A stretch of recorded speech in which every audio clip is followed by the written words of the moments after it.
Hello, welcome to the show. I'm Jacquelene. You're on A1R Psychic Radio and Moonstruck TV, and I'm coming to you live from the lounge room in Melbourne and having a great time. With everything going on in the world right now, I sort of thought, what shall I cover? Gee, I don't know. Wow. So I think what I'll do, I haven't actually gone through the tarot with you guys. So I might actually go through the major arcana, which is 22 cards, and they actually have a link. Each one of them has a link in the Kabbalah, Tree of Life, which comes from the Torah. So when we look at Torah, it's spelled T-O-R-A, and tarot is spelled T-A-R-O, and with a T on the end. We can sort of get into that later at some point. But, the wheel of the tarot speaks the mysteries of life and often, interconnected with that Kabbalah. And if we look at different modalities, they actually have link points to each other. So in the tarot cards, we find, a connection to universal energy, really, because you've got linkings from the tarot to the Kabbalah, to numerology, to astrology, even colours are assigned to each key, the sort of colours, planets, this sort of thing, and what it's all about. So, if we start with the first card of all, we've got that full card there. So I'm just going to tip that to the light, which is probably what we need to do in life anyway, tip everything to light, although sometimes when we look at the light, so we see the sun in that card right there. Oh, there he is. So I'm just going to swing it the right way so it doesn't go just off the screen. So you can see with the tarot and with this full card, you can see the sun there, and you've got this dude, and it looks like it's about to fall off a cliff.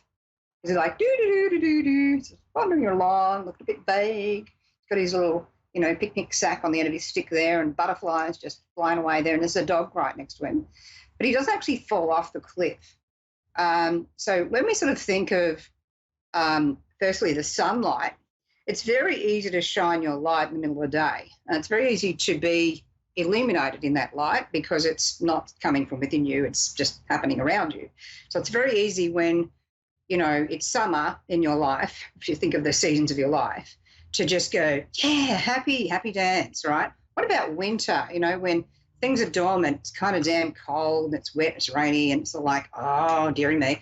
It's actually very hard in the dark depths of the night of the soul to actually be shining, isn't it? So, when people run around going, I'm a light worker, it's like, okay, great, but how about, addressing your shadow? Like, how about that thing? Oh, no, don't talk about the shadow. I'm beyond duality. And so like, maybe not.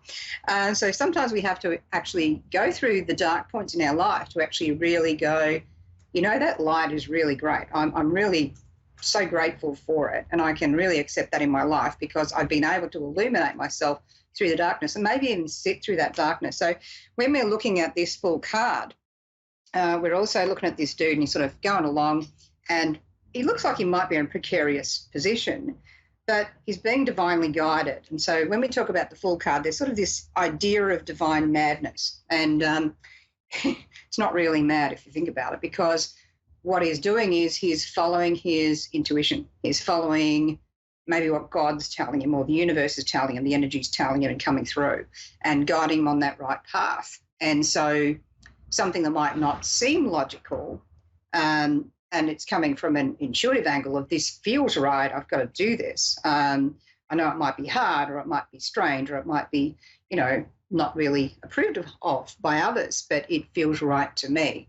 And by going into that sort of sense of this feels right, this feels like where I've got to go each week that we're doing the classes, and it's a very big meditation if you ever do that in your life. It's like you focus each week on each key and the lessons it offers, the challenges it offers, and even how to deal with that energy, not only on the card, but also on, what that Kabbalah link is. It actually is quite strong and illuminating. And so you start off with that full card, you're starting off with the new journey. You're starting off with giving things a bright new chance and, going into things and trusting that instinct. So your instinct can often tell you, yes, this feels right, or no, it feels wrong, or, okay, I can feel there are challenges here, but I also feel it's worth it. And so when you're looking at life and looking at how to develop your instincts, your intuition, and all these sorts of things, it's good to walk around in that with curiosity, which is what the Fool card is about, is sort of, yes, starting new things, all this sort of stuff, but it's starting with curiosity, starting with an openness to expanding the ideas, or openness to having a new experience and being able to leave the past behind. So, it's a really cool card on that level. I think the challenges of that card, if you want to talk about that, are going to be going into things a bit foolishly. Now, the Fool card's not about being an idiot. It's about that sense of following the instincts, even though logic might tell us to go a different way. And then it paying off for us usually. But it's also about not going into things unwisely. So, yes, we listen to our instincts, and the thing to do then is to back it up with facts. And like if it's coming to something like, I don't know, your medical health or something, well, the first thing to do is get tests from a doctor, right? Like follow the normal protocols for that. But you might be getting tests because intuitively something doesn't feel right in your body and you're following that through. So I guess it would be foolish if you had some instincts about what's happening in your body and you go, oh, well, I'll just do some self-healing on that and not actually back that up with medical science. So there's sort of a balance to this. And although my producer wanted me to get to the words, Corona is cool, it really isn't, is it? It's sort of been a real challenge. And, with Corona, I've been able to intuitively avoid getting that for about 2 years until it finally got me. And so I think that's a pretty good effort considering I do Latin dancing and how full on that is. Just sort of be aware that it's really good to follow your instincts and follow your heart, but you just have to take your brain with you. So when we're looking at following your instincts, you've got to kind of factor in, but how does this fit into my life and how is it practical? So that's the sort of stuff you want to really work on. Usually the astrological sign linked to the Fool card is actually Aries. And if we think of Aries, it's sort of like the adventurer, sort of going out to the world. And I was like, woo, here we go. Just don't get Aries on a bad day because you all know what happens then. It's a bit fiery, yeah, a little bit destructive. And if you sort of think of the focus of driving off into a new direction, it's really good to literally have focus, because with all that combustible energy, if we're just sitting there going, and we've got this going off, well, then what can happen is it's like, well, where the hell are we going? You end up going in a few different directions at once, don't you? So, with all of these sort of concepts spiritually, how does it make practical, logical sense in your everyday life? How is it applicable to what's real in the world? And how does it help people? Because if it's not helping people, I don't really see any point. So you have to kind of come to these things with that practical reality base. Because at the end of the day, it's that groundedness in the spirituality, being able to make stuff real, that actually makes it work. And even when I'm doing ritual for healing or for clearing or empowerment, manifestation on a positive level, I'm still going to be coming from, okay, well, how is this practical and how do I make it real? So those are the sorts of things I would sort of look at and meditate on while using the Fool card. Certainly, go and do some Googling on the Fool card. There's things I haven't said about the Fool card that's out there. I say the less obvious things because there's a bucket load on the internet you can find all by yourself.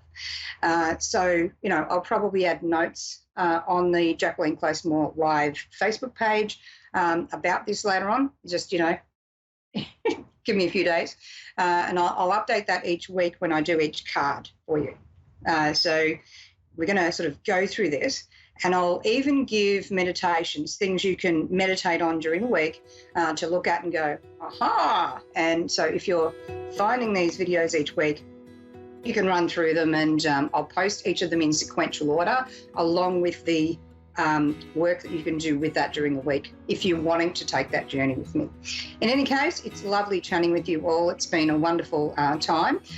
Just to let you know as well that my courses and classes are now available again. Yay! Been a while. And so you can find those on Jacquelene Closemore Facebook page, or you can go to jacquelene.com.au to find me. And in the meantime, I'm going to wish you a happy week. And, just remember, even the sun's not shining, you can shine it within here, within you. So if you can't find the light at the end of the tunnel, look inside, you'll find it. Off we go again when you're ready. But always give yourself time. Going to catch you next week. Love to you all. Bye-bye.